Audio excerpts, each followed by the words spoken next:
Hey everyone, this is Silent Starling here. Today I'm doing an ARK tutorial on breeding, the whole process. So breeding, incubating eggs, gestation, and the maturity of the baby, and imprinting. One thing I want to go over before we start, the world that I will be using here is not my survival world. I spawned everything in to show you guys how everything works, so lots of the rates, speeds are not the same as they're going to be in your normal world that is unmanipulated. I've sped up the breeding time, I've sped up incubation, I've sped up the maturity rates, I've sped up imprinting, and stuff like that. So, it's going to take a lot longer in your normal world. I just sped it up so you guys can see it. But if you want to know how to speed it up like I did, I can put it in the description. I can show you guys how to get to the file, and then what you need to put into the file, and what all the different numbers mean, which numbers are going to speed it up versus slow it down, and stuff like that. So first of all, there's two different kinds of breeding tactics, kind of, that you're going to have to deal with. You've got the dinos that lay eggs, like these raptors here, and then you have dinos that get pregnant, which is mostly mammals, like equus, chalcothrums, stuff like that. I have equus that I'll use for that later, and I'm using raptors for the eggs. So first thing you need to do is you need to make sure you have a male and a female. So I have my female over here, Jade, and then I have my male over here, Crimson. So first thing you want to do when you're ready to breed is you need to make sure you have an enclosed space for them to be in. So because to get them to breed, you need to enable wandering on both of them. So I'm going to enable wandering here. And sometimes you need to kind of finagle them. Sometimes they need to wander into the right places. And then at some point, there, you'll see those red flashing hearts. That means that they're breeding right now. If I hover over the female, Crimson will move his tail. There's a mating bar. And so this will go up. Once it hits 100, she's going to lay an egg. When this hits 100 on mammals, that means that's when the female will be pregnant, and then there will be a gestation bar there instead of a mating bar. So what's going to happen is they need to sit here until this bar goes up. If they run too far away from each other, it'll start all over. If you ride, at least the female, I haven't tried it with the male yet, but if you try to ride them around, it'll go back to 0. I don't know if accessing the inventory resets it. Usually what I do when I'm breeding is I put them near a feeding trough, and I just put food in that, so I don't want to mess with them when they're breeding, because it's really finicky from what I've seen. They don't try to stay in the same area when they're breeding, so sometimes it can be kind of frustrating because the bar will get up and then they'll run away from each other and then you have to start all over, which is why the enclosed space is important. So once this is 100, we will have an egg, and it'll look different from how the normal eggs of that species look. Because it'll be fertilized, it's going to have like this red aura around it. It'll kind of look like what's around an alpha predator that you'll see around, like an alpha raptor or an alpha rex. So you'll want to pick that up pretty quickly once it's laid, because if you're not in the right temperature zone for that egg, the health is going to start going down. So you're going to want to pick that up as soon as you can, so you can move it to wherever you're going to incubate it. Alright, so they're getting pretty close here, so I'm going to start talking about the most important thing about incubating an egg, which is temperature. All eggs have a different temperature range in which they are the most comfortable. So raptor eggs like it pretty warm. I am not in a very warm area, so I'll show you guys how to best manipulate the temperature. There we go. See, there's the egg. So I'm going to move Miss Mama Jade here, if she'll move her tail. There we go. I'm going to pick this up. Gotta go around all these swinging tails. There we go. So now I have a fertilized raptor egg. So I'm going to take it over here. And I'm going to hold on to this egg while we talk about temperature again. So here we have the fertilized egg. As you can see, the health is not at 100%. And that's because it was laying on the ground for a bit. And this is not the optimal temperature for a raptor egg. Raptor eggs like it to be about 70 to 90 degrees Fahrenheit. If you look in my inventory, the temperature is about 22 right now. I'm in full fur armor. So it's pretty cold here. So we're going to have to do some temperature manipulation to hatch this egg. So like I said, there are two big things that will affect the temperature in your area, one being where you are. Currently where I am, I'm by the green obelisk in the center map, which if you know where that is, I'm literally next to a lake with a giant iceberg in it. It's very cold here. So another thing that will affect it is the time of day. So we saw that it's about 21 degrees outside right now. If I make it morning, about 10 o'clock, it's about 28 degrees now. So it's not as big of a difference in the location, but it's something to keep in mind. So what we're going to do is I'm going to drop this egg. Dropping it right now. And if we hover over it, it says it's too cold and its health is going down. So I'm going to light a fire. And you can see it's still too cold. I'm going to light another. We're still too cold. And we are still too cold. There we go. See, now it's incubating. So the health doesn't regenerate in eggs, so it'll kind of stay like that. But the incubating bar will go down and the health will stay where it is. So only one bar ever seems to move at a time.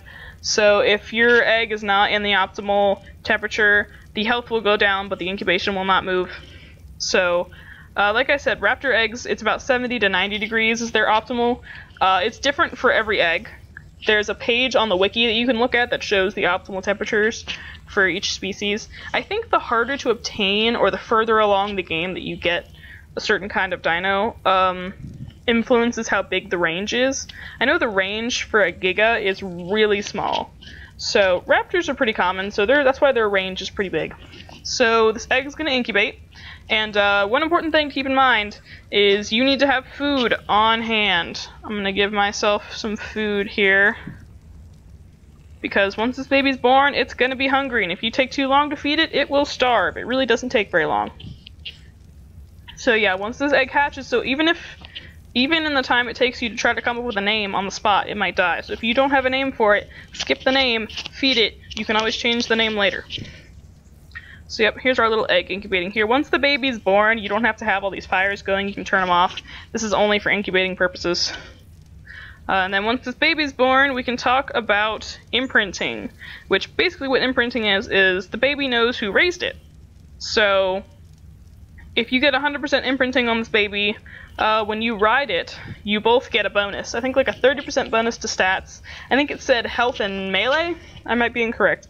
But that bonus stat is a nice thing when you're riding around with it. So here we go, our baby's about to hatch. Make sure I have plenty of food on me. Now it's storming, of course it is. And, oh, we have twins! Oh, that's awesome! This is a very rare thing, guys. Where'd that other baby go? Where did you go? I need to feed you. You're gonna starve, you little turd. There we go. So, twins happen, but they're pretty rare. I think it's like a 3% chance to have twins, and there's a chance for triplets too, but that's really rare. So, they're both the same level. I don't know if they're always both the same gender. Let's have a look. This one is a male. This one is also a male. I've never gotten twins that are different, genders, so I'm thinking that they only do the identical twin thing. So that's pretty cool. So here in just a second, we're going to talk about where it says wants care in. That's imprinting, and we're going to talk about that here in just a second. They're going to want one of three things from you. They're either going to want to be cuddled, which is easy, you just press E. They might want to go on a walk, in which case they're going to want to follow you around. Or they're going to want some sort of kibble. Now, kibble is probably the hardest one to do, simply because they can choose from one of, I think, 15 kinds of kibble, and it's the same between all species. So it's the same 15 choices for an equus baby as it is for these raptor babies. So there's a list of them on the wiki. It's important for you to have those on you, because if the baby asks for a kibble and you don't have it, then you're done imprinting for that baby, because it's not going to ask for anything else. It's not going to have a negative effect on the baby, you're just going to lose some of those points you could have gotten. Man, I wasn't planning on having twins. This is going to be fun, keeping track of both of them. So let's see what this one wants. This one wants, that's kind of gross, it wants raptor kibble. Let's see what this one wants. This one wants to go on a walk, so let's do this one first. That's easier. So you just put it on follow. I put their follow distance to low, simply so it'll be easier. I hope there's nothing out here that wants to attack you. That's my main concern when I take babies for a walk. I don't want them to get attacked. And you see the binky, the pacifier above its head? That is your signal that, hey, they're ready for imprinting. There we go. So he got his imprinting up. He went as far as he wanted to walk. So now we're going to take him back before something swoops down and eats him.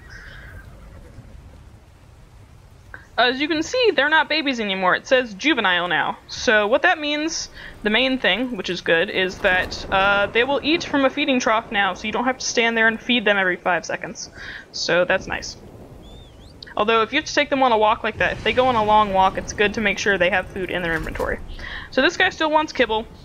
So what we're going to do is, I don't have that on me, but I'm going to spawn that in real quick so that we can feed this little guy. So how you do this is you take the kibble, you put it in your 0 slot, and you walk up to the baby and you press E. There we go. So I might get a little less imprinting on this one than that one, simply because I did his second. So it's always going to take the same amount of time to do the imprinting, but once the baby grows up, then you can't imprint on them anymore. So that's something to keep in mind. Oh, that's another thing. Babies are born with wandering enabled. You can disable that if you want. I usually let them wander around in an enclosed space. You know, they're kids. Let them play around. One thing that is important to note, you can see, and this is true for both of them, their health and food is kind of low. It was even lower when they were first born. And when I first started breeding things, I freaked out because I was like, why is my baby almost dying? But this is normal. And my theory for this is, if we look at the base health for this baby is about 688. My theory is that that is the full health for the full-grown baby. Baby is not going to have as much health as a full-grown adult raptor. So it's going to steadily increase as it gets older. So don't freak out. Oh, here we go, cuddling. Cuddling's easy. So don't freak out when their health and their food are really low when they're born. It'll increase. Just make sure you're feeding them, and they'll be fine. Yeah, this guy's gonna take a little longer.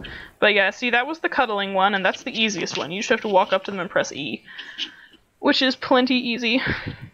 So one thing I want to look at right now is the stats of these babies.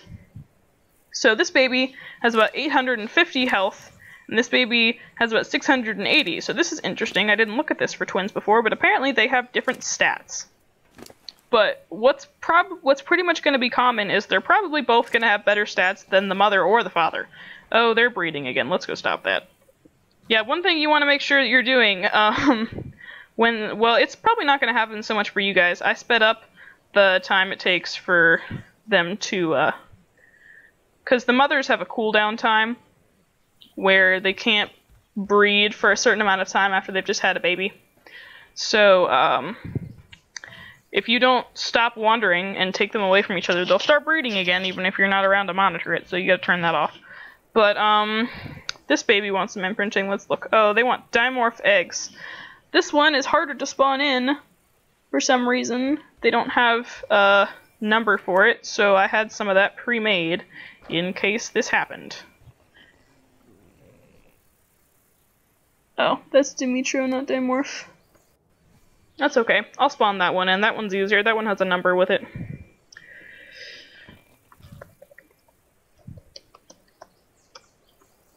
We only really need one. They'll probably won't ask for the... I've had them sometimes ask for the same kind multiple times per baby, but it's not very common. And I have had babies before that don't want any kibble. Some of them just want to go on walks. Some of them will only want kibble. It's very random. So what we're going to do is they're going to keep doing this until they grow up. They're going to keep wanting care. They're going to keep doing one of those 3 types of imprinting until they're grown up. So I'm going to pause this for a bit, and then we'll come back once they're pretty much full grown and their imprinting's done, and then we'll look at the stats, because imprinting is going to keep increasing their stats every time they imprint. Oh, this one wants to go on a walk.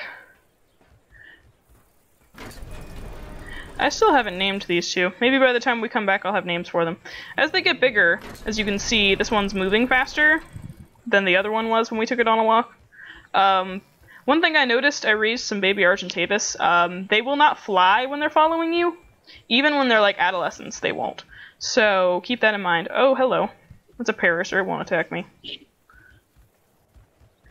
One important thing to note when you're taking them on walks, walking in a circle doesn't work. You need to go in a straight line, which worries me because we're kind of far away.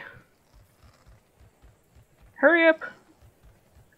You're gonna get eaten by something out here. I mean, you're fast enough to dodge it, but still. Yeah, this little baby's pretty fast. I haven't looked at his movement speed much yet. I also don't know how much food you have in your inventory, dude. There we go. Do this cute little animation. Alright, let's get back inside. He's pretty fast. But yeah, generally they'll have better stats than all the parents, and like I said, when we're done imprinting, I'll have a closer look at their stats. Oh, he's an adolescent now. Adolescent is the last stage. It also is the stage that takes the longest. So, let's put you back in here. Yep, and I'll be back once they are fully grown. This baby, I got imprinted to 81%. And this one right here, I got imprinted to 97%. So we got close, but not quite. So, now one thing I want to look at for these guys is I want to look at their stats. So first thing we're going to do is we're going to come over and we're going to come look at Jade and Crimson's stats. Mostly Crimson's stats because he's the higher level. So, if we look at his stats, his health is below 600, stamina is at about 300, melee is at about 160-ish, and movement speed is at about 120-ish. Now, if we come look at these babies, they should have better stats than that, even though they are both lower levels. So if we look at this baby here, this baby has 1,500 health. That is about triple, almost triple, what the father's health was. Now, this happens through imprinting, because remember, if we looked at these babies beforehand, I think one of them might have had like 800 health, but that was it. So the imprinting is increasing that. And this is not counting the boost it's going to get when I'm riding it. Stamina is not much higher, but the melee damage is 400%. Now, that's pretty awesome. Movement speed is at 300, so these things are really fast. So we're going to go for a ride on them. Where'd the other one go? Here you go, Robert. Let's look at Robert. So, Robert doesn't have the same spread of stats, even though they're twins. I think that's interesting. He actually seems to have lower stats than his brother, which probably is partially because he has less imprinting. But he should still be fine all the same. So if we jump up here on Roger, if you look in the top right-hand corner of my screen, you see a Brofist symbol. That is the symbol that means this little guy is imprinted. So I'm going to take him out for a spin real quick so you can see just how insane all of his stats are, because look at how fast he is already. Oh, one important thing, now that they're adults, if you're going to go put them somewhere, don't forget they still have wandering enabled. So let's have a look. This guy is insanely fast. Like, I don't even know how his legs are moving that fast. It's kind of funny to watch. But, I don't know. He could probably take something on. Oh, they'll start leveling now that they're adults. I don't know if you noticed, but they don't change their level when they're babies. Only when they're adults. Here's a penguin. 2-hit a penguin. That's nice. I mean, he's got pretty decent health. We could probably take on this this rhino here. Let's try it. So, as you can see, that's probably not something a raptor could usually do. So, that's pretty awesome that he can do that. He could probably take on this Parasaur over here, too. Because remember, he's got 400 melee, which is pretty crazy. And he's also got a lot of health, remember. So even if this guy hits him, it's probably not going to hurt very much. Let's go catch up. Now remember, he has pretty low stamina, though, so we have to keep an eye on that. That's probably what I would level this guy on, is level him on stamina for the next, like, 10-ish levels. But then, if you were to use this guy and breed and get a baby, you're gonna get more awesome stats, even better than him. So, breeding, even just this first generation, I did not breed Jade or Crimson. I just tamed them from the wild. So this is only a first generation. He's so fast I can't even get him in the gate. Come on, dude. There we go. So breeding is definitely something that is worth the time investment that it takes, because this brotherly pair right here could take out almost anything that attacks you, and could definitely outrun anything that they could not take on head-on. So that's how you do basic breeding. I'm gonna come back in just a bit, and I'm gonna show you the minor differences that are involved in breeding the two equises over there, the differences between incubation and gestation. Alright, hey guys! I'm back again. We're gonna start equus breeding here in just a second. I'm not gonna take you through the whole breeding process as I did with the raptors, because it's exactly the same. You put them, male and female, in an enclosed space, you set them to wander, and then they're going to breed. The only difference is, and you're going to see this in just a second, is instead of laying an egg, when the mating bar gets to 100, you're going to get a new bar on the female, and it's going to say gestation. And so what you're going to do is when that gestation bar gets to 100, she's going to give birth. She's going to have the baby. So the big thing to note about the pregnant mothers, the dinos that have gestation, is they're going to eat a lot of food. So close to the end of her pregnancy, she's going to start eating about twice as much as she usually does. So you need to make sure you have food on you to keep an eye on her. And you also, like with the egg hatching, you want to be there right when the baby's going to be born, because it's going to be a hungry baby. So let's go look at my mother Rain that I have right now. Alright, so hey guys, we are on, well, this is still the same video for you guys. I'm on day 2 of our breeding trip. I bred Soot and Rain earlier, and as you can see, she is in gestation right now, which means she's pregnant. She's eating a lot right now. It's from the trough, so it's not in her inventory, so we can't really see it. But she's eating for 2 right now, so remember, when you have somebody who is pregnant, they're going to be eating a lot more. But one thing I wanted to talk about our brothers from yesterday, Roger and Robert. Remember their insane stats with their 400% melee damage and their 350% speed? Well, I found out why it was so insane, and this is a mistake that I made in understanding some of the inputs that I was changing that I told you guys I'm going to put in the description. So I'm going to explain what I did, and then go over that a little bit. So one of the things, and I'll put this all in the description, one of the things that you put into the game file is the BabyImprintingStatScaleMultiplier. So I altered this from 1 to 10, and I misunderstood what it meant. What I thought it would do is I thought that it would change the percent of imprinting that each imprint does. So, like, if they wanted to cuddle, I thought it would give them, like, 30% imprinting instead of the 11 or 12 it usually does. That's actually not what it did. It turns out what that actually does is the higher that number is, the bigger stat boost they get per imprinting. So what it was doing is, like, if a normal imprint would give 50 points of health, it's giving like 300 points of health. And that's not what I intended to do. I'm not trying to cheat to get super dinos. So I changed it from 10 to 2, so it's a little boosted, but not as much. And something interesting that I noticed, I don't think it's normally supposed to do this, but it changed their stats on me. I have not leveled them since we hatched them yesterday. You see, this is the one that had 1500 health, and this is the one that had 400% melee damage. He now has almost 200 melee damage and about 720 health. And Robert has suffered the same fate here. And I thought this was interesting, because one of the big things when you're messing with those commands is, at least that I've seen, normally when you do that, it will not affect what is currently in the game. Like, for instance, if I'm growing a baby and it's taking a long time, so I close the game, I go in and I input these commands and I come back, it will not change the speed of that current baby that's still there. But if I bred a new baby, then it would be under the new terms and that baby would grow a lot faster. Which is why I think it's really weird that it changed their stats, even though they grew up fully and did all their imprinting before I went in and changed it. But that's okay, because it gives me a good chance to show you guys how that works. Now, even though their stats aren't as ridiculously high as they were before, I still want to show you that they are, in fact, higher than the parents, so breeding is still good. Because we have, I'm going to show you guys health right now. Health is at 720 for this guy. And it's at 680-ish, 690-ish for this guy. And remember, these guys are level 35.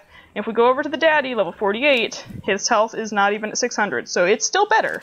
It's not the crazy amount of better that it was with the messed up imprinting, but it's still good. So let's go check on our mama over here. Equus take a long time, so I haven't been totally concerned. Yeah, she's at 78%.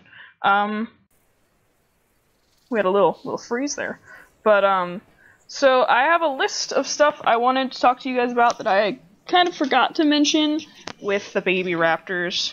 One thing, we'll see this when Rain gives birth, and it applies to both the ones that give birth and the ones that lay eggs.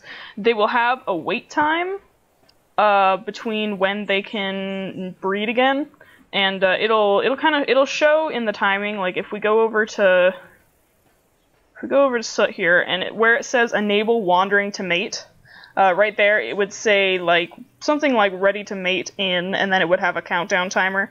I think that like default it's like 1.5 days for some of them. It's pretty long, so I changed that just so I could breed more if I wanted to and not have to wait as long. I'll show you on her once she has the baby. It'll pop up. Like I said, I shortened it, so it definitely won't be as long as it normally would be, but that is a thing that exists, and that's one of the commands that I'll put in the description that I altered. One other thing I wanted to talk about, and I'll show it in this baby as it grows too, once she gives birth to it, but I can show you on Robert and Roger, is Torpidity. Now, you know, Torpidity is, obviously, as you can see, it's not something I can level. Torpidity essentially is like how much resistance they have to getting knocked out, I guess. And like Torpidity is the thing that's going down when you're taming dinos and you have to keep feeding them narcotics. But that's not something you can really level. Most dinos are supposed to have pretty similar Torpidity. He's got about 620, and she's got like 400, so it's kind of by level. But what I didn't know is that Imprinting increases the Torpidity too, because we saw the dad is below 700, and these both have over 700 Torpidity, so that's interesting. Not the most useful thing they could get, but you know, it'll help if you're fighting like Titan boas or scorpions or something like that, so that's a neat little tidbit to know. Alright, we're getting pretty close to having this baby here. Rain is level 40, in case you were wondering, and Soot is level 17, so the baby is not going to be near level 40. It's probably going to be closer to the dad's level. But hopefully we don't get twins again. That'll be a fun trip. Let's shut that. Oh, I should grab some carrots for this baby. Be a good idea. Oh, I don't want you to give birth in poop. This is not the environment we want this baby to be born into. Alright, let's have a look. There's the baby. Hello. Level 16, yeah. So closer to the dad. It's usually closer to the lower level. Have some carrots. I'm gonna move mommy out the way. Oh, and yeah, let's look at that. So, yep, see it says ready to mate in, and I made it really short. It's like 2 minutes. That's definitely not realistic to what it usually is. I'll show you whatever the numbers are that I used. I'll post it in the description. But, so that'll tell you, once that's gone, she'll be able to mate again. Hi! Oh, you're a female. You're cute. Let's see. Have a look at some of your stat. Your stamina's beautiful. Look at that. Almost 1,000 stamina. Let's look at what the health's not all that great, but that's okay. Ah, see, she got the stamina stat from the mama. I don't know what to name her yet. We'll do that in a bit. But yeah, see, the way I understand it is when you breed, they have a 70% chance. You're gonna get a stat either from the mother or the father, and you have a 70% chance to get the stat from the better parent. So she had a 70% chance to get this stamina stat rather than the Soot's stamina stat. So, but it looks like she got Soot's health. Let's look at melee damage. Isn't very important on an Equus, but we'll look at it anyway just to show stat differences. Yeah, looks like she got that from the daddy. That's okay though, because stamina is important on a horse because they're mostly mounts for running around on. Let's feed you some more food. So, yeah, pretty much what's going to happen is this baby is going to have a lot of the same process as Robert and Roger. But as you can see, the food went down pretty fast. This is because they're herbivores and they eat pretty quickly, so that's just something to keep in mind. I'll probably spawn in some more carrots in a bit. Should be fine. But, let me check out the torpidity, see if... I don't know if it'll be a huge difference. Nah, it's not quite as high because there's a bigger level gap between Rain and Soot than there was between my two raptors. Oh, you want Pteranodon kibble? I can get some of that. Actually, I think I remember that number. I've been doing this a lot, guys. Yep, that was it. Feed you some of that. Then let's see what goes up. Let's see what's gone up. Oh, see, torpidity went up. Movement speed went up. I think melee went up a little bit. Stamina did not go up. I didn't look closely at health. I'm not sure if health went up or not. Oh, I didn't even look at carry weight. We have 400 carry weight on this one. Yeah, she's got better carry weight than the mom, so that's cool. Carry weight's a good thing on a horse. Carry weight and stamina. They're also kind of squishy, so health is important, but... Oh, good. Juvenile, so now she's going to... Why am I cold? Oh, fur's wet. Roofs are broken, guys, in case you didn't know. So now she's going to eat out of the trough, so that's good. So yeah, process is going to be the same as it was for the raptors now. She's going to grow up, and she's going to want imprinting, and she's going to want one of the 3 things. And, yeah, so then she'll grow up, and she'll be happy, and that's pretty much how it works. So let's talk game input commands. So, oh, we want raptor kibble. Hold on a second. I don't remember that number off the top of my head. So, like I said, I'm gonna post all of the commands in the description, but I kind of wanted to go over what each command means so that you understand which way you want to manipulate the numbers. So, first one is MatingIntervalMultiplier. And this is like what I talked about with the mother, where it had that timer down there that told you how long she had to wait to mate again. That's what this does. So if you make it a small number, it'll take less time in between, and if you make it a bigger number, then you're gonna have to wait some sort of insane time, like 4 days, to breed her again. This baby's a pretty color. I didn't take a good look at her in the daytime. She definitely looks like her daddy. Anyway, the next one is the EggHatchSpeedMultiplier.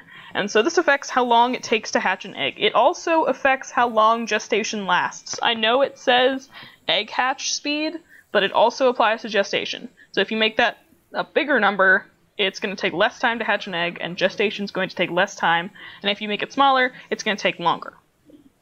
And the next one is the BabyMatureSpeedMultiplier, and that affects how long it takes the baby to grow up. So if you make that a bigger number, it'll take less time, and if you make it a smaller number, it'll take more time. And then I explained a little earlier the BabyImprintingStatScaleMultiplier. So if you do want a super dino, when you're first breeding it, make that number like 20 or something. You're going to get something crazy. I'm probably just going to keep it at 2 simply because cheating is boring to me. And then the last 3 I don't really understand, and so I'm not going to talk about them a lot. This game still has a lot of aspects that people don't really know everything about, and that's okay. So if you guys know what these mean, please leave it in the comments, enlighten me, enlighten everybody else, we'll all help each other out. So the 3, I'm not entirely sure what they do. BabyCuddleIntervalMultiplier, BabyCuddleGracePeriodMultiplier, and BabyCuddleLoseImprintQualitySpeedMultiplier. And that one kind of frightens me because I did not know they could lose imprinting. I have not yet seen one lose imprinting. I have a baby wolf on my survival that I use a lot, and it doesn't seem to lose imprinting. So I don't know if that's like if I didn't cuddle with the baby when it asked me to. I don't know, something like that maybe. But like I said, if you guys know what those ones mean, please let me know. I'm just leaving them at the default, which is 1.0.